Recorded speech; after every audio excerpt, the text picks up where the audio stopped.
Welcome back. Veligonda కలను సాకారం చేస్తోంది ఏపీ సర్కార్. ముఖ్యమైన ప్రాజెక్టులో ఒకటైనటువంటి వెలుగొండ ప్రాజెక్ట్ రెండో టన్నెల్ పనులన్నీ కూడా పూర్తయ్యాయి. రెండో సొరంగం తవ్వకం పనులు ఇవాళ్టితో పూర్తయ్యాయి.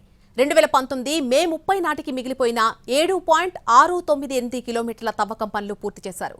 మొదటి సొరంగాన్ని 2021 జనవరి 13న పూర్తి చేసిన జగన్ సర్కార్ ఆసియా ఖండంలో అత్యంత పొడవైన సొరంగాలను పూర్తి చేసి చరిత్ర సృష్టించింది. శ్రీశైలం నుంచి సొరంగాల ద్వారా నల్లమల సాగర్ కు నీటిని తరలించడానికి ఫీడర్ ఛానల్ ఇప్పటికే పూర్తయింది. వెలిగొండలో అంతర్భాగమైన నల్లమల సాగర్ రిజర్వాయర్ వైఎస్ హయాంలోనే పూర్తి చేశారు. దీంతో శ్రీశైలానికి కృష్ణా వరద జలాలు చేరగానే నల్లమల సాగర్ కు తరలించేందుకు రంగం సిద్ధమైంది. ఎన్నికల్లో ఇచ్చిన మరొక హామీ అమలు దిశగా సీఎం వైఎస్ జగన్ చర్యలు చేపడుతున్నారు.